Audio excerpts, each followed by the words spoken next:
আপনাদের সাথী আর সূর্য সন্তান শহীদ মতিউর রহমান নিজামী জামাত ইসলামের সাবেক আমির। উনি কিন্তু মন্ত্রী ছিলেন না? ফখরুদ্দিন সরকারের সময় সব মন্ত্রীদের মধ্যে দুর্নীতি পাওয়া গেছে, অথচ দুইটা মন্ত্রী, একটা হলো জামাতের সেক্রেটারি আলী আহসান মুজাহিদ আর মতিউর রহমান নিজামী, এই দুইটা মন্ত্রীর ভিতরে একটা টাকারও দুর্নীতি পাওয়া যায় নাই। জোরে কোন সুবহানাল্লাহ। কারণ গোটা বাংলাদেশ তো কোরআন দিয়ে চলে না, কোরআনের দুইজন সৈনিক মন্ত্রীর মধ্যে ছিল, তাদের মধ্যে কোনো দুর্নীতি খুঁজে পায়নি। এখান থেকে প্রমাণ হলো যেদিন কোরআন দিয়ে বাংলাদেশ চলবে, বাংলাদেশের রন্ধে রন্ধে শান্তি হবে, অশান্তি থাকবে না। ধরে কোন ঠিক কিনা? আল্লাহর কোরআন দিয়ে যেদিন রাষ্ট্র চলবে এই বাংলাদেশে, সেদিন গরিবেরা কোনোদিন ধনীর বাড়িতে যাবে না, বরং ধনীরাই গরিবের বাড়িতে যাবে। সুবহানাল্লাহ কন না কেন? যেদিন কোরআন দিয়ে বাংলাদেশ চলবে একটা গরিবও ধনীর বাড়িতে যাবে না। ধনীরা গরিবের বাড়িতে যাওয়ার কারণ হলো ধনীদের শতকরা 2.5 টাকা গরিবদেরকে দেওয়াই লাগবে। জোরে কোন কথা ঠিক কিনা? তাহলে 1000 টাকার মধ্যে 25 টাকা, 1 লাখ টাকার মধ্যে 2,500 টাকা, 1 কোটি টাকার মধ্যে 2.5 লাখ টাকা, 100 কোটি টাকা যদি থাকে 2.5 কোটি টাকা। বাংলাদেশে হাজার হাজার কোটি টাকার মালিক আছে না নাই? জোরে কথা আছে না? টাকার বস্তা কান্দলে গরিবের দরজাত আসা লাগবে। গরিবের দরজাত বস্তা কান্দত এসে বলতে, তো ভাইজান আমি জাকাতের টাকা দিবার আইছি ভাই, আপনি টাকা নেন। তখন গরিব বলবে ইয়াকা নাবুদু ওয়া ইয়াকা নাস্তাইন, আমরা আল্লাহর ইবাদত করে আল্লাহর কাছে সাহায্য চাই, তোর জাকাতের টাকা আমার দরকার নেই। আমার এক দাদা ছিল সম্পর্কে, ওনারে জীবনে কেউ ইফতার করাবার পারেনি। রমজান মাসে এসে বলে, মুরব্বী আমার বাড়িতে আপনার ইফতারে দাওয়াত। হ্যাঁ, কষ্ট করে রোজা থেকে তো সব দেবো। আমি একদিন বলেছি, দাদা ইফতার পরের বাড়িতে করলেও আপনার সব কম হয়। এই বলে ফতুয়া দিস না, এত কষ্ট করে রোজা থেকে সব দেবো নাকি? ওই পানি খাসে, বুট বিরান খাসে, কিন্তু পরের বাড়িতে গোস্ত মাছ খাওয়ার যায়নি। এইরকম কিছু গরিব লোকের ইমান, যারা জীবনেও জাকাতের টাকা নিবে না। ধরে কোন কথা ঠিক কি? 1 বস্তা টাকা লিয়া 7 দিন ধরে ঘুরছে, একটা গরিব নেই। আল্লাহ কয়, আল্লাহ ধনী না করে যদি গরিব করতে তাই ভালো হতো। কোরআন দিয়ে যখন রাষ্ট্র চলবে তখন ধনীরা কষ্টে থাকবে, গরিবেরা শান্তি থাকবে। ধরে কোন সুবহানাল্লাহ। তখন সুদ ভিত্তিক অর্থনীতিকে দাফন করা হবে, যাকাত ভিত্তিক অর্থনীতি চালু হবে। ধরে কোন কথা ঠিক? কারণ কোরআন দিয়ে রাষ্ট্র চললে সবসময় 3 দল বিরোধিতা করবে। কয় দল? এক দল হচ্ছে আবু জেহেল মার্কা রাষ্ট্রীয় শক্তি, এরা কোনোদিনও চাবে না যে আল্লাহর কোরআন দিয়ে বাংলাদেশ চলুক। 2 নম্বর দল হলো পুঁজিপতি, যারা সুদ খায়, ঘুষ খায়, এরা যাকাত দেবে না বলে কোরআনের বিরুদ্ধচারণ করবে। আর একটা হলো তাহিরের মতন যারা ধর্ম ব্যবসায়ী, আমার দয়াল বাবা, কেবলা কাবা, হাসা বাবা, সাসা বাবা, এই বাবার দলেরা কোনোদিনও চাবে না বাংলার জমিনে আল্লাহর কোরআন চলুক। জোরে কোন কথা ঠিক কিনা? তাহলে কয় দল? একটা হলো আবু জেহেল মার্কা রাষ্ট্রীয় শক্তি, একটা হলো পুঁজিপতি, আর একটা হলো ধর্ম নিয়ে যারা ব্যবসা করে খায়। খলিফা হইয়া মসজিদের মেম্বরে বসে আছেন। কিছুক্ষণ পরেই হযরত ওমর নিজের গালে নিজে চড় মারতেছেন। কথাটা খেয়াল করে শুনবেন, সূরা মুলকের তাফসীর হচ্ছে। ডান হাতে ডান গালে, বাম হাতে বাম গালে চড় মারে। এমন সময় ওসমান গনি মসজিদের মধ্যে ঢুকে বলতেছে, আমির আল মুমিনিন, আপনি কি পাগল হয়ে গেলেন? নিজের গালে নিজে চড় মারতেছেন। ওমর ফারুক বলে, ওসমান, আমার অতীতের কথা মনে হয়ে গেছে। আপনার অতীতের কথা মনে হয়েছে? ওমর ফারুক কান্দার বলে, ওসমান রে, ক্ষমতার চেয়ার পায়ে কেউ যদি অতীত আর ভবিষ্যৎকে ভুলে যায়, সে আর মানুষ থাকে না, সে ফেরাউন হয়ে যায়। আপনারা বলেন তো, আমার অতীত ছিল না, আমার ভবিষ্যৎ আছে না নাই? আমার অতীতের খবর জানেন আপনারা? আমি রাস্তার দাঁড়িয়ে থাকতাম ডায়েরি লিয়ে, কোনো মানুষকে দেখলে বলতাম, ভাই ওয়াজ করি রে, আমাকে দাওয়াত দেন। তখন তারা বলতো, আপনাকে চিনি না, কিসের দাওয়াত? আমার সামনে দিয়ে যায় এক বক্তাকে দাওয়াত দেয়, আমাকে দেয় না। অতীতে আমি রাস্তা ঘুরে ঘুরে দাওয়াত দিয়েছি, মানুষ দিবার চাইনি। এটা হলো আমার অতীত। আমার বর্তমান হলো দাওয়াতের চাপে আমি 3 তালা লুকে থাকি। এত লোকজন দাওয়াত দেবার আসে, ভয় আমি বার হই না, সিসি ক্যামেরাতে দেখি, আর আমি মোবাইল করি, লোকগুলোকে যেভাবে ফিরে দাও। এটা হচ্ছে আমার বর্তমান। আর আমার ভবিষ্যৎ হলো মসজিদের খাটনি আমার বাড়ির আঙ্গিনাতে আসবে, সমস্ত কাপড় খুলে সাদা কাফনের কাপড় দিয়ে আমাকে চকলেটের মতন মুড়াই ফেলবে। জোরে কোন কথা ঠিক কি না? হ্যাঁ, হাসিনা মনে করছে আমার ভবিষ্যৎ নাই, ওই 41 বছর পর্যন্ত নাকি 41 সাল পর্যন্ত। ওমর ফারুক চোখের পানি নিয়ে বললেন, ওসমান, অতীতে আমি খালার বাড়িতে রাখালি করতাম, বিকেল বেলায় ছাগলগুলো যখন ফেরত আনতাম, খালা আমার কান ধরে বলতো, ওমর কয়টা ছাগল নিয়ে গেলি, কয়টা ফেরত আনলি? আমি ছাগল গুনে দিকে 2-4টা কম। খালা আবার যখন আমাকে বলতো ছাগলগুলো নিয়ে আয়, পাহাড়ের পাশে গিয়ে ছাগলগুলো কুড়ে কুড়ে যখন খালারে জমা দিতাম, খালা মাথার চুল ধরে বলতো, ওমর, যেই ভুল আজকে করেছো, এই ভুল যদি আগামীকাল করো, তোমার রাখালির চাকরি কিন্তু ক্যান্সেল হয়ে যাবে। আমি খালার পা ধরে বললাম, খালা, আমার রাখালির চাকরি ক্যান্সেল করে দিলে আমি খাবো কি, থাকবো কোথায়? যে ওমর একদিন খালার পা ধরে রাখালির চাকরি রক্ষা করার জন্য কেঁদেছে, আজকে সেই ওমরকে আল্লাহ অর্ধ পৃথিবীর খলিফা বানাইছে। এটা ওমরের যোগ্যতায় নয়, এটা কেবলমাত্র আল্লাহর কোরআনের রসিলা। এখন আপনারা যারা তাফসীর শুনতে আইছেন, আপনার বলেন তো, এ কোরআনের ক্ষমতা আছে না নাই? জোরে বলা আছে না নাই? কিন্তু আমাদের বাংলাদেশে এ কোরআনের কোনো ক্ষমতা নাই। খালি আমরা বক্তারা ওয়াজ করি, আপনারা খালি শুনে যান। কোরআনের ক্ষমতা কেমন দেখেন। হযরত ওমর অর্ধ পৃথিবীর খলিফা হইয়া আল্লাহর ক্ষমতা দেখার জন্য, কোরআনের ক্ষমতা দেখার জন্য ছদ্মবেশে মদিনার অলি গলি ঘুরতেছেন। হঠাৎ হযরত ওমর দেখতে পায় 2 পাহাড়ের মাঝখানে একটা গিরিপথ। ওই গিরিপথ দিয়ে একটা সুন্দরী মেয়ে ধীর গতিতে হেঁটে হেঁটে আসতেছে। মেয়েটার সামনেও কোনো মানুষ নাই, পিছনেও কোনো মানুষ নাই। ওমর ফারুক মেয়েটার ভিতর দিয়ে আল্লাহর কোরআনের পাওয়ার দেখার জন্য বললেন, মা, এই নির্জন পথে তুমি একা একা চলতেছো, তোমার সামনেও কোনো মানুষ নাই, পিছনেও কোনো মানুষ নাই, তোমার অন্তরে কি ভয় ডর লাগে না? মেয়েটা হেজাবের ভিতর থেকে বলে, পথিক, তুমি হযরত ওমরকে চেনো? মেয়েটা হযরত ওমরকে বলতেছে, পথিক, তুমি হযরত ওমরকে চিনো? যদি ওমরকে চিন্তা এরকম বেসাইজা কথা বলতে না। ওমর ফারুক বলে, কি বেসাইজা? বলে, তুমি জানো না, যেদিন থেকে হযরত ওমর আল্লাহর কোরআন দিয়ে রাষ্ট্র চালায়, সেদিন থেকে পৃথিবীর এক প্রান্ত থেকে আরেকটা প্রান্তে একটা মহিলা যাবে, ওই মহিলার কলিজায় কেবলমাত্র আল্লাহ ছাড়া অন্য কারো ভয় থাকবে না। আজকে আপনারা জোহরের নামাজ পাবনার কেন্দ্রীয় মসজিদে আদায় করবেন, আপনার পাওয়ার 2000 টাকার জুতা আছে। আপনাদের এই সাথেই কেন্দ্রীয় মসজিদ নাই, সেই মসজিদে আপনি জোহরের নামাজ পড়বেন, কিন্তু জুতার দাম হলো 2000। আপনি সত্যি করে বলেন তো, বর্তমান বাংলাদেশের পরিবেশে জুতাকে আপনি দরজা থবেন? জুতা হাতত দিয়ে যখন ঢুকতেছেন, মুয়াজ্জিন সাহেব বলতেছে, কার ভয়ে? আল্লাহর ভয়ে। মসজিদে কার ভয়ে ঢুকতেছেন? আল্লাহর ভয়। তো জুতা কেন? তখন মুসকি মুসকি হাসার কাজ, চোরেরও ভয়। আপনারা সত্যি করে অন্তর থেকে বলেন তো, চোরের ভয় আল্লাহর ভয় একই অন্তরে যদি রয়, তার কোনোদিন নামাজ কবুল হয় না। শুধুমাত্র ভয় করতে হবে কার? তাহলে চোরের ভয় দূর করতে গেলে র‍্যাব দিয়ে পুলিশ দেওয়া হবে না, আল্লাহর কোরআনের আইন চালু করতে হবে। জোরে কোন কথা ঠিক কি না? আজকে এত বাটপার, এত ধোঁকাবাজ, এত দুর্নীতিবাজ বাংলাদেশের সমস্ত টাকা বিদেশে পাচার করেছে। জোরে কোন কথা ঠিক কিনা? মানুষের তৈরি আইন থাকার কারণে সব শালা চোর হয়ে গেছে। চিন্তা করে দেখেন, আল্লাহর কোরআনের পাওয়ার কারে কয়? ওমর ফারুক বললেন, মা, তুমি যা বলেছো ঠিক বলেছো, কিন্তু তুমি যে 2 পাহাড়ের মাঝখানে চলতেছো, তোমার চলা দেখে মনে হয় তোমার ভিতরে কোনো দুঃখ লুকে আছে, কারণ খুব ধীর গতিতে তুমি চলতেছো। মা, তুমি কি আসলেই দুঃখী নারী? মেয়েটা বলে, পথিক, আমি আসলেই দুঃখী নারী। আজকে 6 দিন হলে হযরত ওমরকে আমি খুঁজে বেড়াই। আজকে 6 দিন হলো হযরত ওমরকে খুঁজে বেড়াই। যদি হযরত ওমরকে খুঁজে পাই, তাহলে আমার দুঃখের কথা একটু বলবার চাই। ওমর ফারুক বলে, মা, তুমি কি পাগলি নাকি? ওমর হচ্ছে অর্ধ পৃথিবীর খলিফা।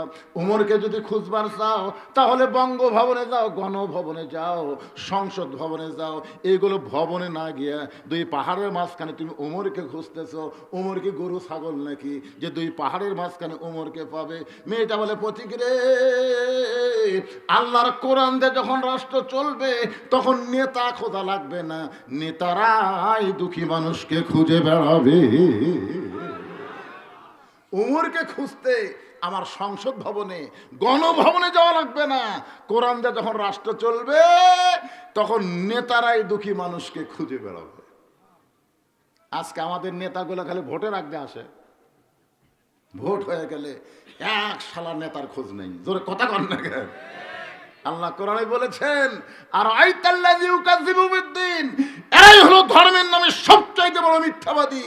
ভোটের সময় মাথা টুপি দেয়, পাঞ্জাবি গায়ে দেয়, ছোট করে দাড়ি রাখে, আর মেয়েগুলো সব বোরকা পরে মাহির মতন ভোট চায়। জোরে কোন কথা ঠিক কিনা? এরাই হলো মিথ্যাবাদী ধর্মের নামে। আল্লাযী মানে যিনি, খলাকাল মাউতা ওয়াল হায়াতা, মৃত্যু এবং হায়াতকে সৃষ্টি করেছেন কে? কি জন্য? লিয়াবলুয়াকুম আইয়ুকুম আহসানু আমালা, তোমাদেরকে পরীক্ষা করা হবে সুন্দর আমলের পরীক্ষা। এখন আমরা সুন্দর আমল করতে চাই, চান না? যখন চান কে চান না? আপনার বাড়ি থেকে মসজিদ হলো 200 গজ দূরে, আপনি অজু করে জোহরের নামাজ সামনে কাতারে পড়বেন, এই নিয়তে আপনি বার হয়েছেন। আপনি কিন্তু ভালো আমলই করবেন, কারণ মসজিদে যাবেন না, সামনে কাতারে নামাজ পড়বেন। নিয়ত ভালো না খারাপ? এই 200 গজ আপনি যাইতে যাইতে দুইটা বেপর্দা নারী আপনার চোখত পড়িছে, আপনি দেখবার চাননি কিন্তু পড়িছে। মশা পোকা পড়লে চোখ থেকে উঠানো যায়, কিন্তু বেপর্দা নারী যদি চোখত পড়ে তুলবার পারবেন? দেখো তো পারে অমুকের বউ আমার চোখত পড়ছে রে, কোন জায়গা? কারণ চোখত পড়া মাত্রই এই জায়গাতে একটা মেমোরি আছে, এই মেমোরির মধ্যে কি হয়ে গেছে? লোড হয়ে গেছে। এখন আপনি সামনে কাতারে গিয়ে নিয়ত করলেন, ইলা জিহাতিল কাবাতি শরীফাত, আল্লাহু আকবার। মুখ আছে কাবার দিকে, চোখ আছে সেজদার দিকে, আর মন খালি বলতেছে রাস্তাত কি দেখলাম রে। আপনার বলেন তো নামাজ হবে? কেন হবে না? কারণ মসজিদ ভালো, আপনার বাড়ি ভালো, কিন্তু রাস্তা বেপর্দা নারীর দখলে চলে গেল। জোরে কোন কথা ঠিক কিনা? এই জন্য ভালো আমল করতে গেলে শুধু বাড়ি মসজিদ ভালো রাখলে হবে না, যে রাস্তা দিয়ে আপনি মসজিদে যাবেন এই রাস্তাটাও ভালো হওয়া লাগবে। জোরে কোন কথা ঠিক কিনা? হয়েছে আমাদের? ভালো আমল যদি করতে চাই, সুন্দর আমল যদি আমরা করতে চাই, সুন্দর একটা পরিবেশ লাগবে। সুন্দর একটা পরিবেশ যদি তৈরি করতে চাই, সুন্দর একটা সমাজ লাগবে। সুন্দর একটা সমাজ যদি তৈরি করতে চাই, সুন্দর একটা রাষ্ট্র লাগবে। সুন্দর একটা রাষ্ট্র যদি গঠন করতে চাই, তাহলে মানুষের তৈরি করা আইন দিয়ে রাষ্ট্র গঠন হবে না, আমার আল্লাহর কোরআনের আইন লাগবে। জোরে কোন কথা ঠিক কিনা? সারা জীবন খালি কোরআনের ওয়াজ শুনে যাবেন নাকি? আপনারা যে এত রাত্রে বসে ওয়াজ শুনতেছেন, আপনাদের চাইতেও আবু জেহেল বেশি গুরুত্ব দেওয়া শুনছে। নবী যখন কোরআন তেলাওয়াত করেছে, আবু জেহেল চোরের মতন দাঁড়ায়া দাঁড়ায়া, আপনার তো বসার জায়গা পাচ্ছেন, আর বসার জায়গা নেই, ওই দাঁড়িয়ে থাকা সারা রাত কোরআন তেলাওয়াত শুনছে। সকালবেলা গিয়ে মিটিংয়ের মধ্যে বলতেছে, এত সুন্দর কোরআনের বাণী, রাতটা কোন দিক দিয়ে গেল আমি বুঝবারই পারিনি। সুবহানাল্লাহ কর না কেন? আচ্ছা, আবু জেহেলকে কোরআনের বিরুদ্ধে কছে? এত সুন্দর কোরআনের বাণী, আমার রাতটা কোন দিক দিয়ে গেল আমি বুঝবারই পারিনি। আবু সুফিয়ান বলতেছে, নেতা, যে কোরআন শুনতে সারা রাত চলে গেল আপনি বুঝবার পারলেন না, সেই কোরআন ধরলে অসুবিধা কি? শুনতেই যদি এত মজা হয় তাহলে সেইটা ধরলে অসুবিধা কি? আবু জেহেল বলতেছে, আবু সুফিয়ান তুই এমন প্রশ্ন করলি রে, এ হক কথা জোরে বলা যাবে না, তুই আমার কাছে না। যে কাছে গেছে কানে কানে বলতেছে, এই কোরআনকে যদি গ্রহণ করি তাহলে তোর আমার ভুয়া নেতৃত্ব চলবে না, আসল নেতা হয়ে যাবে আব্দুল্লাহর এতিম পোলা। আজকে বাংলাদেশে আবু জেহেলের দল যারা করে তারা কখনোই চাবে না বাংলার জমিনে কোরআন চলুক। ধরে কোন কথা ঠিক কিনা? কারণ কোরআন যখন চলবে তখন মোল্লার দৌড় মসজিদে থাকবে না, মোল্লারা সংসদে যাবে। ধরে কোন কথা ঠিক কিনা? কেমন মোল্লা? মোল্লার নাম শুনছেন? বাংলাদেশের মতন 96টা দেশের খলিফা, দাড়ি বড়, মাথার টুপি, পরনে জুব্বে। মোল্লাটার নাম হলো হযরত উমর। রাসূল বলেছেন, আমার পরে কেউ যদি নবী হতো, লাউকানা উমর, আল্লাহ উমরকে নবী হিসাবে বানায় দিত। ধরে কোন সুবহানাল্লাহ। কিন্তু নবুয়তের দরজা বন্ধ হয়েছে বলে উমর নবী হওয়ার পারল না। এ কথার দ্বারা নবী বুঝাইলেন নবী হওয়ার সমস্ত যোগ্যতায় আল্লাহ উমরকে দান করেছিল। জোরে কোন কথা ঠিক কিনা? এখন বলেন উমর কি ছোট মোল্লা না বড় মোল্লা? মেয়েটা বলতেছে আমিরুল মুমিনিন, আমার জীবনের সবচাইতে বড় দুঃখ হলো 6 বছর বয়সে ঈমান গ্রহণ করেছি। ঈমান গ্রহণ করার অপরাধে 12 বছর আমাকে জেলখানায় বন্দি করে রাখছে। সকালবেলা 3টা করে চাবুক মারছে, বিকালবেলা 3টা করে চাবুক মারছে। আমার দেহের এমন কোনো জায়গা নাই যেই জায়গায় বাতিলের চাবুকের আঘাত নাই। ওমর ফারুক বললেন মা তারপরে খবর কি? বলে যেই জেলখানায় আমাকে বন্দি করে রাখছিল ওই জেলখানা হলো রোম দেশের জেলখানা। আপনি যখন রোম পারস্য দখল করলেন তখন আপনি ঘোষণা করলেন মুসলমান কোন রাষ্ট্র যখন দখল করবে ওই রাষ্ট্র তখন আল্লাহর কোরআন দিয়ে চলবে, আর আল্লাহর কোরআন দিয়ে যখন কোন রাষ্ট্র চলবে ওই রাষ্ট্রের জেলখানার কোনো দরকার পড়বে না। আপনার বলেন তো জেলখানার দরকার আছে? কোরআন হচ্ছে ডাইরেক্ট অ্যাকশন। ওমর ফারুকের ছেলে আবু শামা মদ খাচ্ছে, জেলত তুলছে, সাথে সাথে চুরি করছে, সাথে সাথে জেলখানা। কি এটা জামাই পালার মতন? জেলখানাত গেছে, ডাকাতের সাথে বিষ নেয়। ডাকাত বলছে যে কে রে ভাই কি অপরাধ করে যাচ্ছিস? মুরগি চোর মারছে রাতে, আমি 2টা মার্ডার করার ফেলে ঢুকছি রে, কোন মুরগি চোর আমার কাছে থাকবে না। জোরহাত করে বলতেছে দাদা দাদা এবারের মতো খালি মাফ করেন, আমি বাইর হই। কি হয়ে ঢোকা লাগবে আমার জানা আছে। এবার ঢুক পড়ে গেলে এই মুরগি আলাক মারিয়া তারপরে ঢুকবো। তো জেলখানার যে মানুষ ভালো হবে। একটু মনোযোগ দিয়ে শোনেন, জেলখানার দরজা যখন মুক্ত করে দিলেন, আমার দাদা খ্রিস্টান, আমার বাপ খ্রিস্টান, আমি খ্রিস্টানদের ঘরে একজন মুমিনা নারী। 6 বছর বয়সে জেলখানায় বন্দি হয়েছিলাম, আর 12 বছর বন্দি থাকার কারণে আমার বয়স হচ্ছে বর্তমান 18 বছর। এই 18 বছর একজন যৌবন নারী, আমি কোথায় যাব? 2 পাহাড়ের মাঝখানে 6 দিন হলে আপনাকে খুঁজতেছি। যদি আপনাকে খুঁজে পাই, আপনার কাছে দুঃখিনী মেয়েটা একটু আশ্রয় চাই। ওমর ফারুক চোখের পানি বের করে বললেন মা আমি তোমাকে আশ্রয় দিবার পারবো না, কারণ আশ্রয় দেওয়ার মালিক হচ্ছে আল্লাহ। মেয়েটা বলতে আমিরুল মুমিনিন আপনি যদি আশ্রয় দিবার না পারেন তাহলে আপনি আমাকে কি দিবেন? ওমর ফারুক বললেন মা একজন মুমিনা নারীকে ইসলাম অধিকার দিয়া দিছে। আপনাদের কাছে আবার প্রশ্ন হলো, অনেক অনেক কিন্তু এই কমিউনিস্ট নেতা এই ভোটের আগ দিয়ে মেয়ে করে বলবে, মেয়ে করে বলবে খবরদার দাঁড়িপাল্লার দেন ভোট দেন না। দাঁড়িপাল্লার ভোট দিলে কিন্তু ওরা পর্দার আইন চালু করবি, একটা মেয়াকেও বাড়িতে বাড়াবার দিবি না। এই যারা বিড়ি সিগারেট খায় খবরদার দাঁড়িপাল্লার দেন ভোট দিস না, এরা কিন্তু একেবারে। আর যে শালারা নামাজ পড়ে না রে পাগলা, এরা ক্ষমতা তালি প্রথমে নামাজের বিল পাস করবি রে।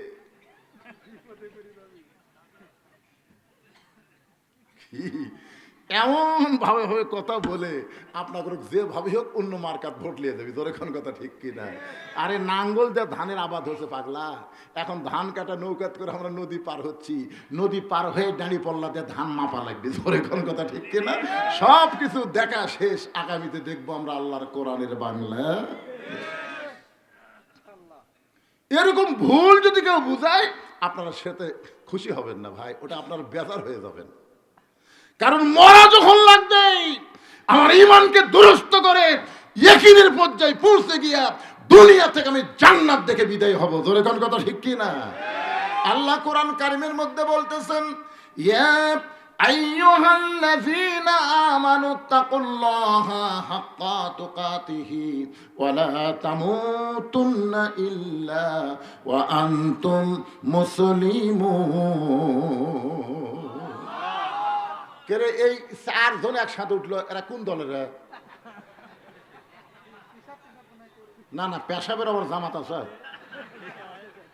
একসাথে 4 জন বোঝা গেছে, অসুবিধা নেই, বোঝা গেছে অসুবিধা নাই। এই ভাই যেখান থেকে লোক উঠবে ওই জায়গা আপনি পিছন থেকে এসে সাথে সাথে বসে যাবেন। ফাঁকা থাকলে পিছনে থাক, মাঝে মাঝে যেন ফাঁকা না হয়। রাজি আছেন? কি কষ্ট লাগতেছে মনে? ওমর ফারুক বললেন মা ইসলাম তোমাকে অধিকার দিয়েছে মেয়েটা বলতেছে আমিরাল মুমিনিন, ইসলাম আমাকে কি অধিকার দিল? আমার মায়েরা যারা পর্দাত আছেন একটু মনোযোগ দিয়ে শুনবেন, নারীদের অধিকার ইসলামে আছে না নাই? ওমর ফারুক বললেন, মা এখন তোমার বয়স কত? মেয়েটা বলতেছে আমার বয়স হলো 18 বছর। ওমর ফারুক বললেন, 18 বছরের যৌবন একটা নারীর জন্যে ইসলাম বহু অধিকার দিয়েছে, তার মধ্যে 1 নম্বর অধিকার হলো ভালো একটা ছেলের সঙ্গে বিয়া বসা। কি ছেলে? ভালো ভালো। আপনারা বলেন তো, আমাদের বাংলাদেশে ভালো ছেলে বলতে আপনারা কি বোঝেন?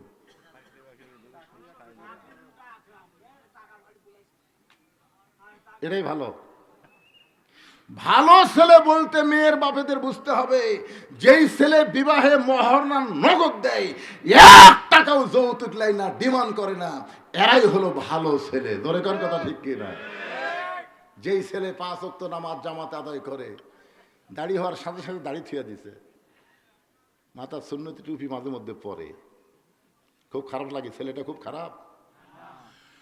ওমর ফারুক বললেন, মা তোমার কোনো অভিভাবক নাই, আমি তোমার অভিভাবক হইয়া ভালো একটা ছেলের খবর দেই, দেখো তো ছেলেটা তোমার পছন্দ হয় কিনা। মেয়েটা বলতেছে আমিরাল মুমিনিন, ভালো ছেলের খবর যদি আপনার কাছে থাকে তাহলে আপনি বলেন।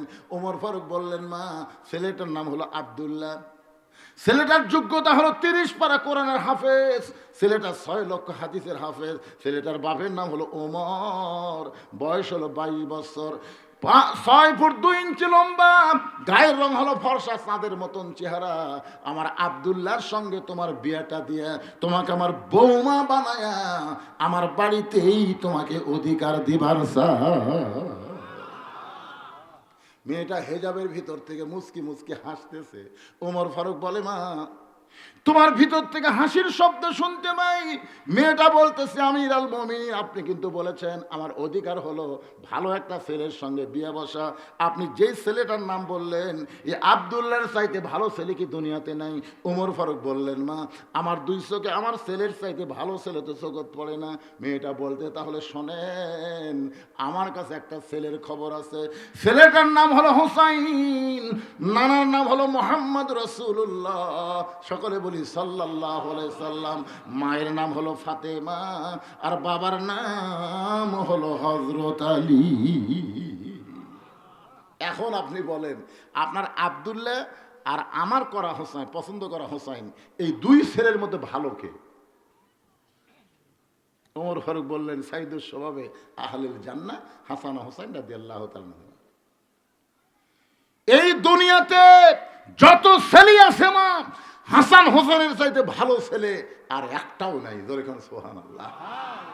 মেয়েটা বলতেছে, তাহলে আমার পছন্দ করা হোসাইন যদি আপনার আব্দুল্লাহর চাইতে ভালো হয়, তাহলে আপনার ছেলের সঙ্গে তো আমি বিয়ে বসতে রাজি না, ওই হোসাইনের সঙ্গে আমি বিবাহ বসতে চাই। ওমর ফারুক বললেন, মা আমি জীবনে কোনোদিন ঘটকালি করি নাই। মেয়েটাকে নিরাপদ আশ্রয় দিয়া হযরত ওমর হযরত আলীর বাড়ির দরজায় সালাম দিলেন, আসসালামু আলাইকুম ইয়া আহলাল বাইত। সঙ্গে সঙ্গে হযরত আলী বুঝতে পারলেন যে ব্যক্তি আমারে সালাম দিছে তার নাম হলো হযরত ওমর। কিছুক্ষণ পরে হযরত ওমর বললেন, আম্মা সাইলা ফালা তানহার। হযরত আলী চমকে গেলেন, কারণ এই আয়াতটা হলো ফকিরের জন্য। ধরে কোন কার জন্য? দরজা খুলে বলে, ওয়ালাইকুম আসসালাম ইয়া আমিরাল মুমিনিন। ঠিক আছে, সালাম দিলেন, কিন্তু কিছুক্ষণ পরে বললেন, আম্মা সাইলা ফালা তানহার। আপনি কবে থেকে আবার ফকির হলেন? ওমর ফারুক বলতেছে, আলী রে, আজকের ফকিরকে ফিরান যাবে না। বলে, আমার যদি দেওয়ার মতন থাকে ফিরাবো কেন? বলে, তুমি ইচ্ছা করলেই দিতে পারবা। বলে, আপনি কি চাচ্ছেন? বলে, জীবনে কোনোদিন ঘটকালি করিনি আলী, আজকে প্রথম তোমার হোসেনের ব্যাপারে একটু ঘটকালি করবার চাই। আলী বলতেছেন, আপনার মতন মহান ব্যক্তি যদি ঘটক হয় তাহলে পাত্রী অবশ্যই ভালো হবে। ওমর ফারুক বললেন, পাত্রীর 1 নম্বর গুণ হলো 6 বছর বয়সে ঈমান গ্রহণ করেছে। 2 নম্বর গুণ হলো 12 বছর নির্যাতন সহ্য করেছে। ইন্নাল্লাযীনা ক্বালু রাব্বুনাল্লাহু সুম্মা ইসতাকাম, আল্লাহকে রব বলে স্বীকার করে এর প্রতি নানা নির্যাতনের পথেও প্রতিষ্ঠা থেকেছে। ধরে কন্যা সুবহানাল্লাহ। আমার আব্দুল্লাহর সঙ্গে বিয়ে দেবার চাইলাম, কিন্তু মেয়েটা আমার আব্দুল্লাহ পছন্দ করে না। তোমার হোসেনকে করছে কামনা। এখন তুমি বলো আমার ঘটকালে কি আল্লাহ কবুল করেছে? হয়তো ওমরকে বুকের মধ্যে নিয়ে বলতেছে, আমিরুল মুমিনিন, আমি মনে মনে হোসেনের জন্য এমন একটা মেয়ে খুঁজতেছিলাম। ওমর ফারুক বললেন, আলহামদুলিল্লাহ, আল্লাহ আমার ঘটকালি কবুল করেছে। আলী আর হযরত ওমর দুইজন কোলাকুলি করতেছে আর মুস্কি মুস্কি হাসতেছে। একটু মনোযোগ দিয়ে শুনবেন। মেয়েটা বলে, পথিক, আজকে 6 দিন হলে হযরত ওমরকে খুঁজতেছি, আর একটা দিনের মধ্যে যদি ওমরকে না পাই তাহলে আসল জায়গায় বিচার দিব। ওমর ফারুককে মেয়েটা বলতেছে, কয়দিন হলে খুঁজতেছি? 6 দিন হলে খুঁজতেছি, আর একদিন যদি ওমরকে না পাই তাহলে আসল জায়গায় বিচার দেব। আসল জায়গা মানে কোন জায়গা? আপনারা বলেন তো, হাসিনার পতন এভাবে হওয়ার পিছনে কারণ কি? বোঝেননি? হাসিনা যখন কোর্ট কাছারি সব দখল করে নিল, মনে করলো আমার হাইকোর্ট, আমার সুপ্রিম কোর্ট, বিচার করবি কে রে? তখন আমরা তাহাজ্জুদের নামাজ পড়ে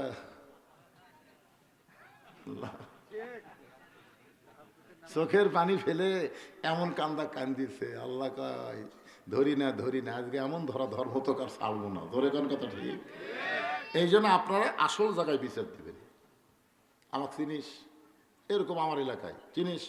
আমি কার দল করি? আগামীকাল সকাল 10টায় তো সাইজ কর্ম রে, সকাল 10টায়। ওই গরিব মানুষ এখন বাড়িতে এসে আসল জায়গায় বিচার দিচ্ছে। আল্লাহ, সকাল 10টায় আমাকে সাইজ করবে। আল্লাহ, বউ কয়, তুমি কি পাগল হছো নাকি? তোমার সকাল 10টায় সাইজ করবি, এ দেশ কি মগের মুল্লুক হয়ে গেল নাকি? চেয়ারম্যান আছে, মেম্বার আছে, তাদের কাছে বিচার দাও। স্বামী মুসকে মুসকে হাসে। বউ কে হাসো কেন? বলে, হাসার কারণ হলো যে বেটা আমার হুমকি দিছে ওই চেয়ারম্যানের লোক। এখন চেয়ারম্যান কর বিচার দিয়ে লাভ হবে? আওয়ামী লীগের যে সমস্ত সন্ত্রাসী বাহিনী বাংলাদেশের মানুষকে অশান্তির আগুনে দাও দাও করে জ্বালাইছে, এরা মূলত হাসিনারই লোক। ধরে কোন কথা ঠিক? কথা কান না? এখন কি হবে বিচার দিয়ে? কান দিছে আল্লাহর কাছে, আল্লাহ শুনিছে। সকাল 10টায় আগামীকাল ওই হাত পাও ভাঙবি। ওই রাত 9টার সময় গোসলখানা পেশাব করার জন্য পঞ্চের স্যান্ডেল পাম্প দিয়ে ঢুকছে, তলা সমান। আর বউ আবার দিনের বেলা ওর প্যান্ট শার্ট পরিষ্কার করতে গিয়ে প্যান্ট শার্ট পরিষ্কার করছে টাইসের উপরে, ওই সাবানের যে ফ্যানটা আছে ওটার পানি দিয়ে পরিষ্কার করেনি। ওটা আস্তে আস্তে শুকে টাইসের উপর লেলপা হয়ে আছে, লেলপা। আর বউ করে হচ্ছে দিনের বেলা রাত 9টার সময় তো আর জানে না যে বউ লেলপা করে হচ্ছে। ও পঞ্চের স্যান্ডেল পাম্প দিয়ে যেই পেশাব করার জন্য বসবার হচ্ছে, একবার 2 পা যদি সামনে যায়, ওর আর ব্রেক আছে? ঠাস করে পড়ে, ও বাবারে মারে চিল্লা উঠছে। বউ দৌড়ে এসে থেকে বেঁশ হয়ে গেছে। এখন চোখে মুখে পানি দেখো, এখন মাজার নাই। বগুড়া শহীদ জিয়া মেডিকেল কলেজে মোবাইল করছে, ওখান থেকে অ্যাম্বুলেন্স চলে আসতেছে রাত 11টার সময়। যে বাটের হুমকি মারছে আগামীকাল 10টায় হাত পাও ভাঙবো, ওই আবার বউকে বলতেছে আমার গ্রামে অ্যাম্বুলেন্স ঢুকলো, কি অসুস্থ? বউ বলে, তোমার মনে নাই সকাল 10টায় হাত পাও? এই সকাল 10টা, এখন রাত 11টা। দেখি তো কার বাড়িতে অ্যাম্বুলেন্স। ওই আস্তে আস্তে বার হয়ে দেখে যেই বেটা হুমকি মারছে সকাল 10টায় ওরই বাড়ির দরজা। আস্তে আস্তে এসে দেখে তক্তার মতন, হাত পা ভাঙে গেছে তো তক্তার মতন পিছন দিকে ঢুকাচ্ছে। ওই সামনে জানলার যে বলতেছে, কে রে ভাই, এখন বাজে রাত 11টা, সকাল 10টা হতে অনেক বাকি, তোর খবর কি? লোকটা কান্দেরে বলে, ভাই আমার কোনো শক্তি নাই, আমার কোনো পাওয়ার নাই, সব পাওয়ারের মালিক কে? তুইজ্জু মান তাশা ওয়া তুযিল্লু মান তাশা বিয়াদিকাল খায়র ইন্নাকা আলা কুল্লি শাইইন কাদির। ওমর ফারুক চোখের পানি বের করে বলতেছে, মা তুমি যে ওমরকে 6 দিন হলে খুঁজতেছো, আমি হইলাম সেই ওমর। যেই কইছে আমি হলাম সেই উমর, মেয়েটা মুসকে মুসকে হাসে পর্দার ভিতরে, বলে, আমিরুল মুমিনিন, তাহলে আপনি চোরের মতন একা একা কেন ঘুরতেছেন? আপনার কি কোনো চামচা নাই? আপনার কি র্যাব নাই? আপনার কি পুলিশ নাই?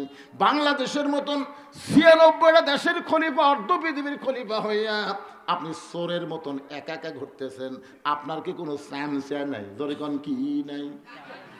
চামচা বলছেন?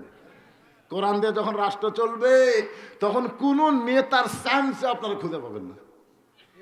ওমর ফারুক বলতেছে, মা আমি চামচা পালমো কোন দিক দিয়ে? চামচা পালবার গেলে যে টাকা লাগবে সে টাকা তো আমার নাই। আপনার বলেন তো হযরত উমরের চামচা পালার টাকা আছে? কথা কয় না।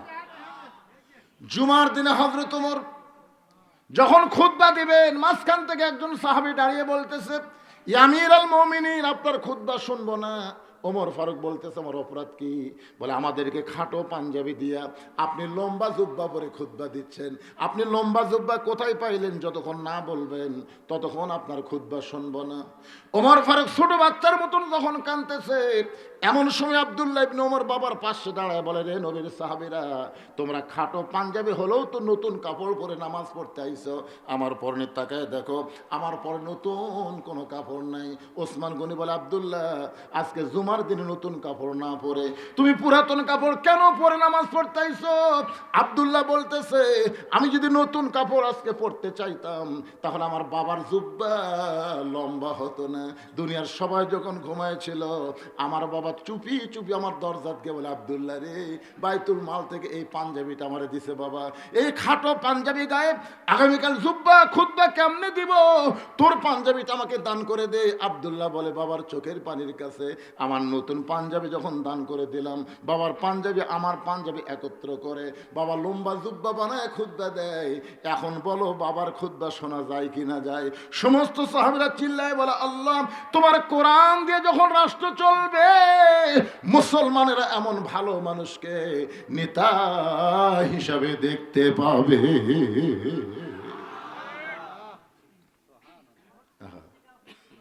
ওমর ফারুক বললেন, মা, আমার কোনো চামচা লাগবে না, কারণ আল্লাহ কোরআনে বলেছেন, ইন্নামাল মুমিনুনা আল্লাযীনা ইযা যুকিরাল্লাহু ওয়াজিলাত কুলুবুহুম ওয়া ইযা তুলিয়াত আলাইহিম আয়াতুহু জাদাতুহুম ঈমানাও ওয়া আলা রাব্বিহিম ইয়াতাওয়াক্কালুন।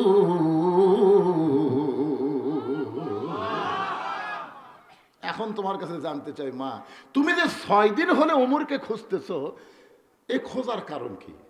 মেয়েটা বলতেছে, আমি একজন দুঃখী নারী, আমি একজন দুঃখী নারী। ওমর ফারুক বললেন, কি দুঃখ তোমার?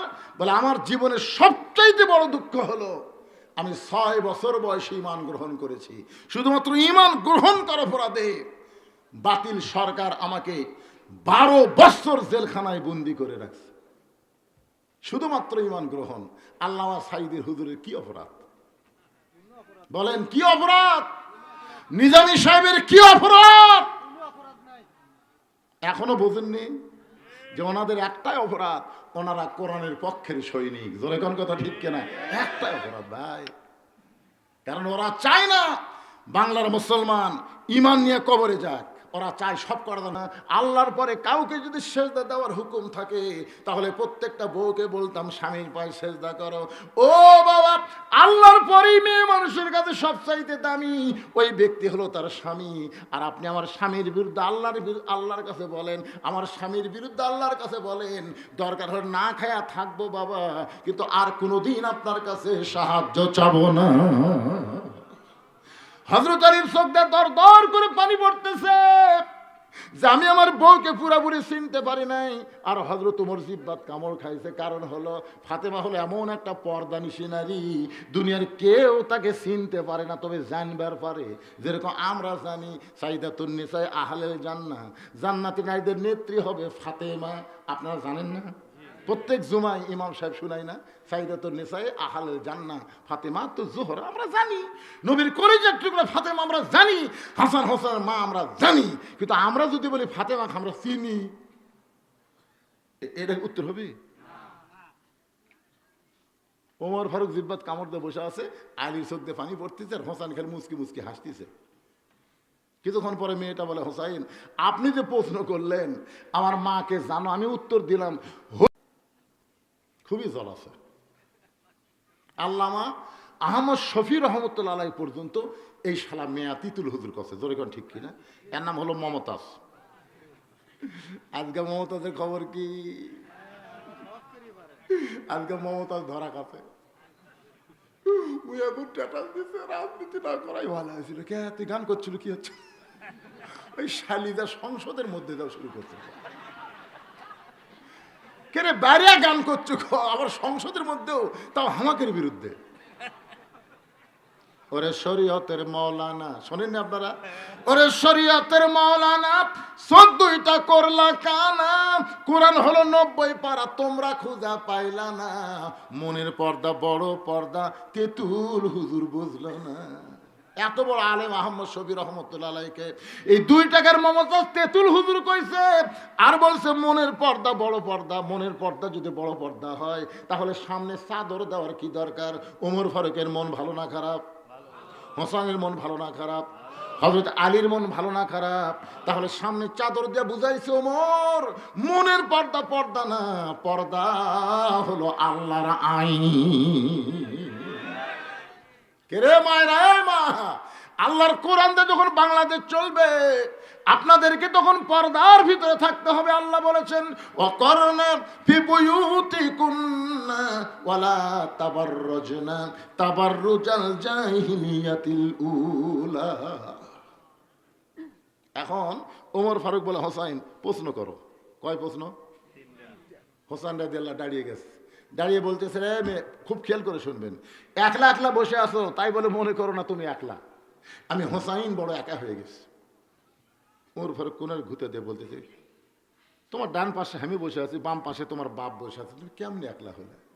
হোসেন বলে রে মেয়ে, আমার 2 পাশে 2 জন মহামানব দেহ নিয়ে বসে আছে, কিন্তু মনে মনে তোমার পক্ষ নিয়েছে। আপনারা বলেন তো হাসিনার সময় নির্বাচন কমিশনার কার পক্ষে? এ কথা কয় না, কার পক্ষে? প্রধান বিচারপতি কার পক্ষে? ডিসি কার পক্ষে? এসপি কার পক্ষে? ওসি কার পক্ষে? হায় হায়, এই যে নির্বাচন কমিশনার বলতেছে আমি নিরপেক্ষ, আমি কারো পক্ষ নেই, ওই দেহলিয়া নিরপেক্ষ, মনে মনে হাসিনার পক্ষ। ধরে কোন কথা ঠিক কিনা?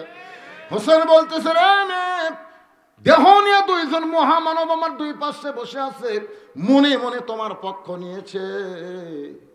ওমর ফারুক বলে হোসাইন, আমি জীবনে বহু কথা শুনেছি বাজান, কিন্তু এমন দামি কথা কোনোদিন শুনি নাই। সুবহানাল্লাহ খান টাকা। আচ্ছা হোসেন কি মিথ্যা কইছে? আচ্ছা ওমর ফারুক কার পক্ষে? মেয়ের পক্ষে না, কারণ ঘর রক্ষারি করতেছে। আর হযরত আলী কার পক্ষে? হযরত আলীও মেয়েটার পক্ষে। সে বলেছে এমন একটা মেয়ে তো আমি হোসেনের জন্য খুঁজতেছিলাম। তার মানে বোঝা গেল 2 জনই মেয়েটার পক্ষে, কিন্তু বসে আছে ছেলের কাছে। এখান থেকে আপনার ফতুয়া নেন, বিবাহের আগে ছেলের বাবাও পর্যন্ত মেয়েকে দেখা যায়। হ্যাঁ।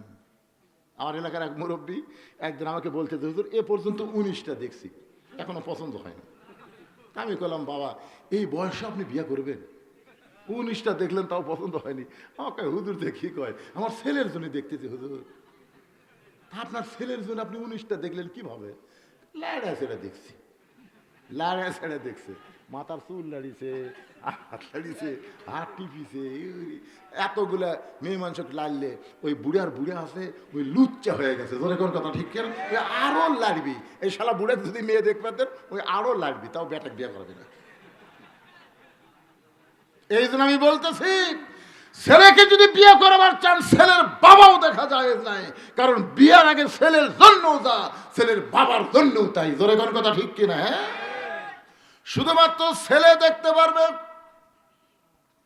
ওমর ফারুক বা হোসেন, এখন তুমি 3টা প্রশ্ন শুরু করে দাও। আর হোসেন বলতেছে রে মেয়ে, 3টা প্রশ্নের মধ্যে 1 নম্বর প্রশ্ন হলো আমার মাকে তুমি জানো? আমার মাকে তুমি জানো? একটু খেয়াল করবেন, হযরত আলী কিন্তু বাম পাশে বসে আছে, চমকে উঠছে। হযরত আলী চমকে উঠছে, কারণ আমি ছেলের সঙ্গে আসলাম আর ছেলে বাবার কথা না বলে মায়ের কথা বলতেছে। মায়ের কথা। আচ্ছা বাইরে যে চিল্লাচিল্লি করে বোঝে না যেখানে ওয়াজ হচ্ছে? না না, আমি তো জানি আপনাকে পাবনাতে পাগলা গারদ আছে, ওই পাগলা গারদে কিন্তু পাবনার লোক নাই। আমি একবার দেখবার গেছিলাম, মনে করছিলাম যে এশিয়া মহাদেশের মধ্যে এত বড় পাগলা গারদ, আসলে কি পাবনার লোকেরা পাগলা নাকি? না, যাই দেখি একটাও পাবনার নাই। আর সবগুলো সিরাজগঞ্জের, আমাদের বগুড়ার, ওই যশোহরের, ওই রংপুরের, এই সব শালা বাহিরে পাগলা এসে পাবনা দখল করছে। তো এইটা কি পাগলা গারদটা ছাড়া পাচ্ছ নাকি? না এত জোরে চিল্লাচ্ছে, বোঝা লাগবে না? আপনার কি বিরক্ত হচ্ছেন ভাই? কারণ রাত 12টা বাজে গেছে, 12টা 20 বাজতেছে। যে তারিখে বিজ্ঞাপন ছাপাছেন এ তারিখ আর আছে? এখন একেবারে 17 ডিসেম্বর হয়ে গেছে। আমি আপনাদের বোনাস ওয়াজ শুনতেছি, তার মধ্যে এরকম চিল্লা চিল্লি করলে ওয়াজের লাইন কেটে যাবি তো। কি বিরক্ত হচ্ছেন? 1 নম্বর প্রশ্ন হলো, আমার মাকে তুমি জানো? সঙ্গে সঙ্গে হযরত আলী চমকে উঠছে, কারণ আমি আইলাম ছেলের সাথে। হোসাইন তো বলতে পারতো আমার বাবাকে তুমি জানো, কিন্তু বাবার কথা না বলে মায়ের কথা বলার পিছনে কারণ হলো, বাবায় আনন্দে মাতিয়া সাগরে ভাসাইয়া সেই যে চইলা যায় খবর লয় না, মাজন ধরিয়া উদরে কতই কষ্ট করে, 10 মাস পরে পায় প্রসবের বেদনা। সন্তান ভালো মন্দ বাপের কারণে নয়, সন্তান ভালো মন্দ হয় মায়ের কারণে। আজকে যে ছেলেরা কোরআনের মাহফিলে বসতেছে না, বাইরে ঘুরঘুর করতেছে, আপনাকে এরকম ওয়াজের শেষে তাবারক আছে নাকি? তাবারক নাই। পাবনা জেলা তাবারক থাকে না, আজকে প্রথম দেখবেন। একটু মনোযোগ দেবেন। যে ছেলেরা বাহিরে ঘুরতেছে ছেলের দোষ না। একজন নেপোলিয়ন বলেছে, ভালো একটা ছেলে যদি চাও, ভালো একটা সন্তান যদি চাও, তাহলে ভালো একটা মায়ের দরকার। ধরে কোন কিসের দরকার? হোসেন কার কথা বলেছে? বাপের কথা না মায়ের কথা? আমার মাকে তুমি জানো? আমি কোন মায়ের সন্তান? সঙ্গে সঙ্গে মেয়েটা পর্দার উপর থেকে বলতে, হোসাইন আপনার মাকে আমি চিনি। যেই কইছে চিনি, উমর ফারুক জিব্বাত কামড় খাইছে, আর হযরত আলীর চোখ দিয়ে দর দর করে পানি পড়তেছে, আর হোসাইন মুস্কি মুস্কি হাসতেছে। প্রশ্ন করেছে আমার মাকে জানো? আর উত্তর দিয়েছে আমি চিনি। উমর ফারুক জিব্বাত কামড় খাওয়ার কারণ হলো প্রশ্ন করলো কি আর উত্তর দিল কি। আর হযরত আলী কান্দার কারণ হলো, এত বছর হলে আমি হোসেনের মায়ের সঙ্গে সংসার করেছি, আমি এখন পর্যন্ত হোসেনের মাকেও পুরাপুরি চিনতে পারিনি। জোরে কন্যা সুবহানাল্লাহ। গভীর রাত্রে হযরত আলী ঘুম থেকে চেতন পায় দেখে হোসেনের মা ফাতেমা ঘরত নাই। হযরত আলী চমকে গেল। হাসান হোসেন ঘরের এক সাইডে ঘুম পাড়তেছে, কিন্তু তার বিবি ঘরের মধ্যে নাই। আলী কয় আমার বউটা গেল কোথায়? দরজায় তাকায় দেখে মরুভূমির ভিতরে কালো একটা চাদর মাথায় দিয়া ফাতেমা খুব জোরে জোরে হাঁটতেছে। আলীর সন্দেহ হয়ে গেল, এই গভীর রাত্রে ফাতেমা কোথায় যাবে? নিরাপদ দূরত্ব বজায় রেখে পিছনে পিছনে হাঁটতেছে। আল্লাহর নবী যেই ঘরে ঘুমায় ওই ঘরে জানলার পাশে ফাতেমা চুপটি করে দাঁড়াইছে। হযরত আলী মনে মনে সন্দেহ করে, গভীর রাত্রে আমার বিরুদ্ধে হয়তো বাপের কাছে কিছু বলবার আইছে, কারণ নবী হচ্ছেন ফাতেমার বাবা, হয়তো আমার বিরুদ্ধে কিছু বলবার আইছে। আলী একটু দূর থেকে শুনতে পায় ফাতেমা করুণ স্বরে বলতেছে, বাবা আজকে যদি আমার মা খাদিজা দুনিয়াতে জীবিত থাকতো, আমি তোমার জানলার কাছে আসতাম না বাবা, কিন্তু আমার মা নাই, এই কারণেই তোমার জানলার কাছে এসেছি বাবা, মেহেরবানি করে কি একটু দরজা খোলা যায় না? এই কথা বলার সঙ্গে সঙ্গে নবী ঘরের দরজা খুলে দেয়। ঘরের দরজাতে যেই মাত্র ফাতেমা নবীর ঘরে ঢুকছে, এমন সময় দৌড়ে এসে জানলার কাছে আলী কান লাগাইছে, দেখে বাপ বেটির মধ্যে কি গল্প হয়, আমার বিরুদ্ধে ফাতেমা কি কি নবীর কাছে বলে। এইটা শোনার জন্য যখন কানটা লাগাইছে, সঙ্গে সঙ্গে আল্লাহ নবী বলতেছে, ফাতেমা তুই একা একা কেন ঘরের মধ্যে ঢুকলি মা? আমার আলীকেও ঘরের মধ্যে নিয়ে আয়। ধরে কোন সুবহানাল্লাহ। আলী জানলার কাছে কি লাগাছে? কান লাগাইছে। রাসূল বলতেছে, ফাতেমা তুই একা একা কেন ঘরের মধ্যে ঢুকলি মা? আমার আলীকেও ঘরের মধ্যে নিয়ে আই। ফাতেমা বলতেছে, বাবা পুরুষ মানুষ সারাদিন খাটাখাটনি করার পরে একটু আরামের ঘুম পাড়তেছে, আমার হাসান হোসেনও ঘুম পাড়তেছে, আমার স্বামী 2 সন্তান ঘুম পাড়ার কারণে আমি চোরের মতন চুপি চুপি আপনার ঘরে আইছি, বাবা মেহেরবানি করে একটু বাতি জ্বালান। রাসূল বলে, ফাতেমা বাতি জ্বালান লাগবে না, কি কারণ আইছি তাড়াতাড়ি বল, কারণ আলী যদি ঘুম থেকে চেতন পায় আর ঘরের মধ্যে তোকে যদি না পায় তাহলে তোকে সন্দেহ করবে মা। ফাতেমা বলতেছে, বাবা আমার স্বামীর ব্যাপারে খবরদার এমন কথা বলবেন না, আমার স্বামী দুনিয়ার সবাই সন্দেহ করতে পারে, কিন্তু আমাকে কোনোদিন সন্দেহ করবে না। আলী চমকে উঠছে, ওরে বাবা রে, আমি সন্দেহ করে বাংলা তাচ্ছি রে। আর ফাতেমা বলতেছে, দুনিয়ার সবাই সবাইকে সন্দেহ করতে পারে, কিন্তু আমার স্বামী কোনোদিন আমাকে সন্দেহ করবে না। ও বাবা একটু বাতি জ্বলান। রাসূল যেই মাত্র বাতি জ্বলাইছে, সঙ্গে সঙ্গে ফাতেমা দুইটা হাত নবীর দিকে বাড়ায় দেয়। এমনভাবে হাত রাখছে, হাত এইরকম করলে হাতের মধ্যে কিছু দেওয়া যায়, কিন্তু দুইটা হাত এভাবে যে বাড়ায় দেয়, নবী আলোতে দেখতে পায় হাতের তালু আছে কিন্তু চামড়া নাই, দুইটা হাত গোস্তের মতন লাল হয়ে গেছে। ফাতেমা বলে, বাবা আজকে 2-3 দিন হলে আমার হাত তেমন হয়ে গেছে বাবা, আর জাঁতা ঘোরাবার পারি না বাবা, আর রুটি তৈরি করতে পারি না বাবা, আজকে বাড়িতে কোনো আটাও নাই, কোনো খাবারও নাই। আমার স্বামী হাসান হোসেন যখন ঘুম থেকে চেতন পাবে, সকালবেলা খাবার চাইলে আমি কোত্থেকে খাবার দেব? এই গভীর রাত্রে তোমার কাছে কিছু চাই বাবা, একটু মেহেরবানি করে আমাকে একটু খাবারের ব্যবস্থা করেন। সঙ্গে সঙ্গে নবী আমার ঘরের কোনায় গিয়ে বলতে চাল্লো, দুনিয়ার কত ধনী ধনী যুবক আমার মেয়ে ফাতেমাকে বিয়ে করবার চাইছিল, কিন্তু তুমি আল্লাহ আলীর সঙ্গে ঘটকালি করলা। আজকে দেখো আল্লাহ, তোমার যদি মেয়ে থাকতো ফাতেমার মতন, এরকম অবস্থা দেখলে তোমার কেমন হতো? তোমার সন্তান নাই, তোমার বাপ মা কেউ নাই আল্লাহ, কিন্তু আমার ফাতেমা যে আমার মেয়ে, আমি নবী হলেও আমার মেয়ের হাতের গোস্ত দেখে আমি যে সহ্য করতে পারি না আল্লাহ। সঙ্গে সঙ্গে মাথায় ঘোমটা দেওয়া ফাতেমা যখন ঘর থেকে বাইরে যায়, রাসূল বলে, ফাতেমা আমি তো তোর বিরুদ্ধে বলিনি মা, আমি তো তোর বিরুদ্ধে বলিনি, তুই কেন ঘর থেকে বাইরে যাস? ফাতেমা বলে, বাবা আপনি আল্লাহর নবী হবার পারেন, কিন্তু আপনি বলেন তো, আপনি কি একদিন আমাকে বলেছিলেন ফাতেমা আতিউল্লাহ ওয়া আতিউর রাসূল ওয়া উলিল আমরি মিনকুম? বেশি মুরব্বি মানা যাবে না, নিঃসন্দেহে একজনকে মুরব্বি মানতে হবে, তিনি হলেন আমার নানা। জোরে কান সুবহানাল্লাহ। আজকে আমরা বাংলাদেশে বেশি মুরব্বী মানবার যা তবলিগ 2 ভাগ হয়ে গেছে। জোরে কোন ঠিক কিনা? এখন সবচেয়ে বড় সন্ত্রাস হলো তবলিগ। একদল তবলিগ করবে, একদল মারবি। সারা জীবন শোনা গেল কেন মুরব্বী একটা রে, এখন আবার 2টা হচ্ছে, কাদরিয়া, চিস্তিয়া, নকশবন্দি, মুজাদ্দিদি, এত মুরব্বী কাত লাগে? মুরব্বী একটাই, সেটা হলো আমাদের নবী। আল্লাহ বললেন, হে রাসূল আপনি বলেন, কুল আপনি বলেন, ইন কুনতুম তুহিব্বুনাল্লাহ ফাত্তাবিউনি ইউহিব্বুকুমুল্লাহ। বলুন, কেউ যদি আল্লাহকে পাওয়ার চায়, 1000 তরিকার কোনো দরকার নাই, একটা মাত্র তরিকাই হলো আল্লাহর নবী। জোরে কোন কথা ঠিক কিনা? হোসেন বলতেছে, আপনি আমার মুরব্বী, আমার বাবা আমার মুরব্বী, আমি জানি সম্মান করি, কিন্তু আসল মুরব্বী হিসাবে আমার নানাকেই শুধু আমি মানি। ওমর ফারুক বলে, হোসাইন তুমি কি বোঝাবার চাও? হোসেন বলতেছে, আমির আল মুমিনিন, কয়েকদিন আগে আমি স্বপ্নে দেখলাম আমার নানা ঘরের মধ্যে আরাম করতেছে। আমি দরজাত গিয়ে বললাম, নানু ভাই আমি হোসাইন একটু ঘরের মধ্যে ঢুকবার চাই। আমার নানা বলতেছে, হোসাইন রে তুই ছোট্ট মানুষ, তুই বুঝবি না, আমি এখন জান্নাতের মধ্যে আরাম করতেছি। হোসেন বলে, আমির আল মুমিনিন, আমি চমকে গেলাম, নানা ভাঙ্গা ঘরের মধ্যে আরাম করে, আর নানা কয় জান্নাতে আরাম করতেছি। দরজা না খুললে কি হবে? আমি জানালার পাল্লা দিয়ে তাকায় দেখি আমার নানি উরাতকে বালিশ বানায় দিছে, ওই উরাতের উপরে আমার নানা শুয়ে আছে, আমার নানি চুলের মধ্যে হাত দিয়ে বিলকি কাটতেছে।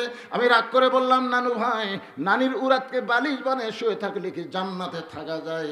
আমার নানা বলে, হোসেন রে তুই বুঝবি না, তুই বুঝবি না, তোর নানির মতন বউ যদি কেউ ঘরে পায়, ওই ঘরটা আল্লাহর জান্নাত হয়ে যায়। আমি সেদিন থেকে সিদ্ধান্ত নিয়েছি, আমির আল মুমিনিন, বিবাহ যদি করতে হয় আমার নানার মতন বিয়ে করব। আমার নানা যেমন বিয়ে করে ভাঙ্গা ঘরে জান্নাত হয়েছে, আমিও তেমন একটা বিয়ে করব, যে বিবাহের পর আমার ঘরটাও যেন আল্লাহ জান্নাত বানিয়ে দেয়। ওমর ফারুক বলে, হোসাইন এরকম চিন্তা ভাবনা করার কারণ কি? বলে, আপনি জানেন না? ও বাবা আপনি বলেন তো, আমার হাসান ভাইকে যে আপনি বিয়ে করাইছেন, আপনি কি জানেন আমার ভাইটা কেমন আছে? আমি কয়েকদিন হলে দেখতেছি আমার হাসান ভাই গোপনে গোপনে কান্দে, আমি যখনই কাছে যাই তখনই মুস্কি মুস্কি হাসে। আমি চিন্তায় পড়ে গেলাম, একই সঙ্গে 2 ভাই নানাকে ঘোড়া বানায় কত আনন্দ করেছি, আজকে আমার বড় ভাই কেন গোপনে গোপনে কান্দে? আমি একদিন ভাইয়ের হাত ধরে বললাম, ভাই সত্যি করে বলতে হবে। আপনি আমাকে দেখলি মুস্কি মুস্কি হাসেন, কিন্তু আমি যখন সরে যাই আপনি গোপনে গোপনে কেন কান্দেন? হাসান বলে, হোসাইন রে, আমি তোকে বলবার চাই না ভাই, বলবার চাই না, কিন্তু বারবার যখন শুনতে চাস তাহলে শুনে নে। তোর ভাবি এত খারাপ, তোর ভাবির কারণে আমার কলিজার মধ্যে কোনো শান্তি নাই। হোসেন রাদিয়াল্লাহু ভাবির নাম হলো জায়েদা। জোরে বলেন নাম কি? হুসাইন বলতেছে, আমিরুল মুমিনিন, আমি সেই দিন সিদ্ধান্ত নিয়েছি, ভাবিয়া করিও কাজ, করিয়া ভাবিও না। কারণ বিয়ার আগেই ভাবতে হবে, বিয়ার পরে ভাবা কোনো কাম হবে? যখন কোনো কাম হবে, আমার ভাই আর কিছু করবার পারতেছে, বাপের দিকে তাকায়া, নানার দিকে তাকায়া, চারিদিকে তাকায়া বউ ডাকার তালাক দিবার পারতেছে না। তালাক দিলে মানুষ কবি হরে, একে অবিকল নবীর মতন চেহারা হচ্ছে হত হাসানের। জোরে কোন সুবহানাল্লাহ। সাহাবের এসে হাসান রাদিয়াল্লাহু দিকে তাকায় থাকতো অনেকক্ষণ, বলতো আপনারা কি দেখেন? বলে আমরা তোমার ভিতর দিয়ে আল্লাহর নবীকে দেখতে পাই। জোরে কোন সুবহানাল্লাহ। এত নরম মানুষ হাসান, এত নরম। জায়দার মতন একটা কুটনি বউলে সংসার করে, গোপনে গোপনে কান্দে, প্রকাশ্যে বলে না। হাসান বলতে, আমি সেদিন সিদ্ধান্ত নিয়েছি, বিয়ে যদি করতে হয় নানার মতন বিয়ে করুন। দৌড়ে গিয়ে বাপের হাত ধরে বলতেছে, বাবা আপনি সত্যি করে বলেন তো, আমার মা আপনার কেমন বউ? বলেন, আপনি বিয়ে করে মজা মারছেন, ভালো বউ পাচ্ছেন, তাহলে নানাও পাশে ভালো, তা আমি ভালো পাইতে অসুবিধা কি? ওমর ফারুক বলে, ছেলে কয় কি, আমি যে মেয়ের ঘটকালি করতেছি সেই মেয়েটা তো ভালো বাবা। এই মেয়েটাকে তুমি বিবি হিসাবে গ্রহণ করো, তোমার নানির মতো, তোমার নানার ঘর যেমন বেহেশত হয়ে গেছে, আল্লাহ তোমার ঘরও জান্নাত বানাই দেবে। ওমর ফারুক বলতেছে এমন কথা। হোসেন বলতেছে, আমিরুল মুমিনিন, তাহলে আপনার ছেলের সাথে বিয়ে করান। ওমর ফারুক বলতেছে, যদি রাজি হইতো তোর বাড়ি বলতে আসি, কিন্তু মেয়েটা মনে মনে তোমারে কামনা করছে।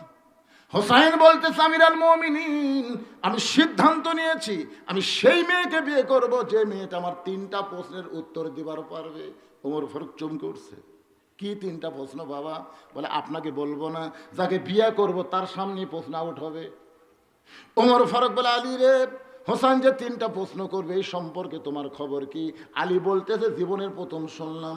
ওমর ফারুক বলে, যে প্রশ্ন আমি জানি না তুমিও শোনো নাই, সেই প্রশ্নের উত্তর মেয়েটা কেমনে দেবে?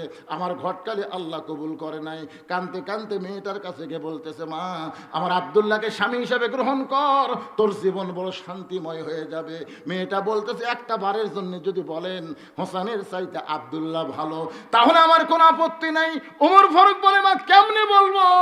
আব্দুল্লাহর চাইতে হোসেন কোটি কোটি গুণ ভালো, তাহলে ভালো হোসেন থাকতে আপনার আব্দুল্লাহকে আমি স্বামী হিসাবে গ্রহণ করব না। ওমর ফারুক বলে, মা হোসেন সেই মেয়েকে বিয়ে করবে যে 3টা প্রশ্নের উত্তর দিবার পারবে, যেই প্রশ্ন আমি জানি না তার বাবাও জীবনে শোনে নাই, তাহলে তুমি কেমনে উত্তর দিবা? মেয়েটা ঘরের ভিতর থেকে বলে, আমিরুল মুমিনিন, হোসেন কি 3টা প্রশ্ন করবে আমি জানি না, তবে আমার ঈমান বলতেছে আমি না পারলেও আমার আল্লাহ পারাবে। লিল্লাহে তাকবীর। আমাদের ঈমান বলতেছে আগামীতে বাংলাদেশে আল্লাহর কোরআনের আইন চালু হবে। আপনাদের ঈমান কি বলে? এটা চোখ বন্ধ করে দেখেন তো। জোয়ার ভাইরে, আমাদের বগুড়ার অবস্থা তো জানেন না। যেদিন হাসিনা পলাছে পরের দিনে আওয়ামী লীগের যা ছিল, বাড়ি ঘর দোকানপাট ব্যবসা বাণিজ্য পুকুর পুষ্কুরি, এখানে একদিনে সব শেষ। সবাই সবাই দেখতে পেল চোখের সামনে বিএনপিরা এই অকাম করে চলে গেল। গোটা বগুড়া জেলায় অনুবীক্ষণ যন্ত্র দিয়ে খুঁজে দেখে আল্লাহর দলের একটা কর্মীও অন্যায় করেনি। সবাই বলতেছে, আগে আসলো ওরা চোর, এখন আবার বাড়ালো সন্ত্রাসী, তো ভালো কে রে? সুবহানাল্লাহ। কি বুঝতেছেন? আমার ঈমান বলতেছে, আপনাদের ঈমান কি হয়? মেয়েটা বলতেছে, আমিরুল মুমিনিন, হোসেন কি 3টা প্রশ্ন করবে আমি জানি না, তোমার ঈমান বলতেছে আমি না পারলেও আমার আল্লাহ পারবে। আল্লাহ পারে না? যখন পারে কি পারে না? সঙ্গে সঙ্গে হযরত ওমর মারছে দৌড়। এক দৌড়ে হযরত হযরত আলীর বাড়ির দরজায় এসে আবার সালাম দেয়। আলী বের হয়ে বলতেছে, আমিরুল মুমিনিন, কিছুক্ষণ আগে কাঁদতে কাঁদতে মন ভার করে চলে গেলেন, আবার কেন আইছেন? বলে তারিখ করার জন্যে। হোসেন বলে কিসের তারিখ? না বিয়ের তারিখ না তো, তুমি যে 3টা প্রশ্ন করবা, মেয়েটা উত্তর দিবার পারবে কি পারবে না তারই তারিখ। আলী বলতেছে, যে প্রশ্ন আপনিও জানেন না, আমিও জীবনে শুনিনি, আর সেই প্রশ্নের উত্তর মেয়েটা দিবে?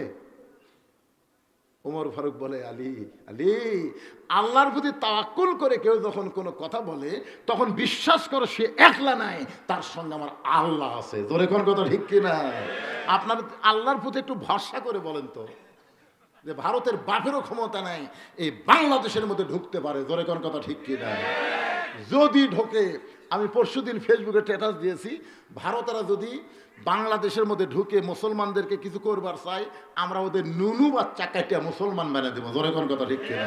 আমি ফেসবুকে স্ট্যাটাস দিছি, খেলা আসবো, আগা কাটবো, পল্টে দেবো। জোরে কোন কথা ঠিক কিনা? কি মনে করতেছে? গজওয়াতুল হিন্দ, এই যুদ্ধের ইতিহাসটা পড়ে দেখেন। গজওয়াতুল হিন্দ পড়ে দেখেন, আল্লাহ রাসূল বলেছে মুসলমান আর হিন্দুদের মধ্যে যুদ্ধ হবি, ওরকে ভগবান পৌঁছে যাবি, মুসলমানের আল্লাহর বিজয় হবি। দরে কোন সুবহানাল্লাহ।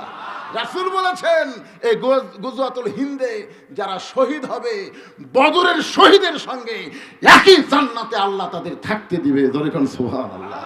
আমরা মুসলমান, ওখানে মরলেও লাভ, বাঁচলেও লাভ। দরে কোন কথা ঠিক কিনা?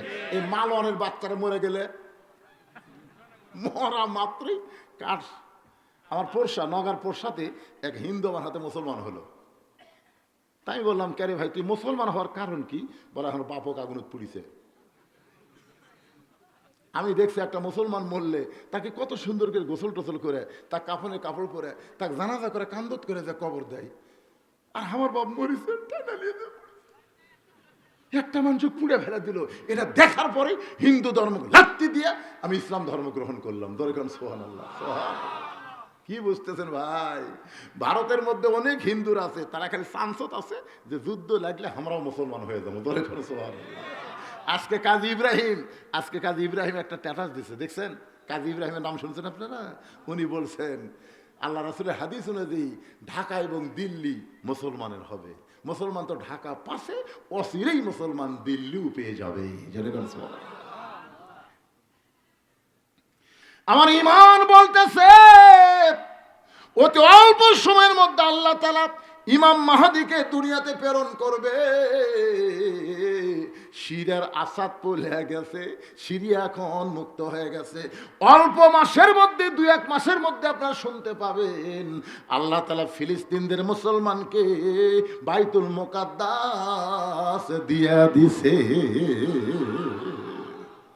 বিশ্বাস করতেছেন না? যে কোনো মুহূর্তে আল্লাহ দিয়ে দিবে। আমাদের একটু ইমানের দরকার আছে। দরকার আছে না নাই? নির্দিষ্ট তারিখ মোতাবেক ডান পাশে হযরত ওমর বসে গেছে, বাম পাশে হযরত আলী বসে গেছেন, মাঝখানে হোসাইন বসার পরে সামনে একটা চাদর দেওয়া হয়েছে, চাদরের ওই পারে ওই 18 বছরের সুন্দরী মেয়েটাকে বসানো হয়েছে।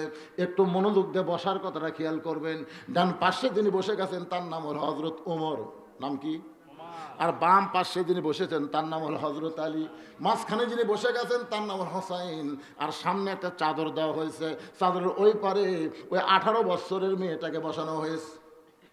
এখন যদি বাংলার মুসলমানকে প্রশ্ন করা হয় সামনে চাদর দেওয়ার কারণ কি, আরো জোরসে বলুন। আমাকে খুব জল আছে বুঝলেন। এই মানিকগঞ্জের একটা মেয়া, রোম দেশের সকলেই খ্রিস্টান, এই খ্রিস্টানদের দেশে তুমি ইমান কেমনে পাইলে? যে প্রশ্ন আমি ওমর করতে পারি নাই সেই প্রশ্ন হোসেন করলো। সঙ্গে সঙ্গে মেয়েটা বলে, হোসাইন শোনো হোসাইন, আমি দুনিয়ার সাধারণ ঘরের কোনো মেয়ে না, আমার দাদা হলো রোম সম্রাট কাইসার। একদিন বিকেল বেলা আমার দাদা অন্দর মহলে এসে বলতেছে, নাতনি রে আজকে রোমের রাজদরবার খেলা হবে, তুই কি খেলা দেখতে যাবি? আমার বয়স হলো তখন মাত্র 6 বছর। 6 বছর বাচ্চারা খেলাধুলা পছন্দ কম করে না বেশি করে? বর্তমানে মোবাইল হওয়ার পরে এক ছেলে এক মা বলতেছে, হুজুর আমার এই বাচ্চা মোবাইল ছাড়া যে খায় না। যখনই কান্দে তখন মোবাইল চালু করে না দিলে কান্নাও থামে না। হুজুর এর কারণ কি? আমি বললাম, মা তুমি একটা সত্যি কথা কও, তোমার এই বাচ্চা কি কাইনা এবার হচ্ছে না কাটে এবার করা লাগছে? তখন বলতেছে, না হুজুর সিজার করা। এই জন্যে, কারণ সিজার করা বাচ্চারা জন্মের আগে জন্ম হয়, যখন পেট কাটে তখন দেখে পেটের মধ্যে ঘুম পাড়তেছে, তখন ডাক্তাররা চিন্তা করে, রে পেট কাটলাম টেকার লোভে, টেকার লোভে কিন্তু কাটছে, কয় পানি নেই বেকা হয়ে আসবে, মানে টেকা কামাই করবি। এই মিথ্যা কথা কয় পেট কাটছে, কাটা দেখে ঘুমের মধ্যে আসে। 2 দিন পরে কিন্তু ওই নর্মালি জন্ম হতো, খালি ধৈর্য না থাকার কারণে আমাকে সিজার করা লাগতেছে। কয়েকদিন পর, এখন 2 দিন পরে নর্মালি হবি, কিন্তু তার আগে যে পেট কাটছে। এখন বড় ডাক্তারের কাছে গেছে, ডাক্তার ঘুমিয়ে ভাঙ্গিনি, কয় পেটের থেকে বার কর। তখন এই পাও ধরে বের করে, আমার দিকে তাকান, পাও ধরে বের করে 2.5 ঘুরেন দেয়। কয় ঘুরেন? যেই ঘুরেছে তখন বাচ্চা ওই ঘুরান করে কান্দা ওঠে। যেই কান্দা উঠছে, মাথার যে ঝাঁকি গেছে, এই ঝাঁকি খাওয়ার কারণে মোবাইল ছাড়া ভাত খায় না। সিজার করা বাচ্চারাই মানে অস্থির। এখন আপনারা বউ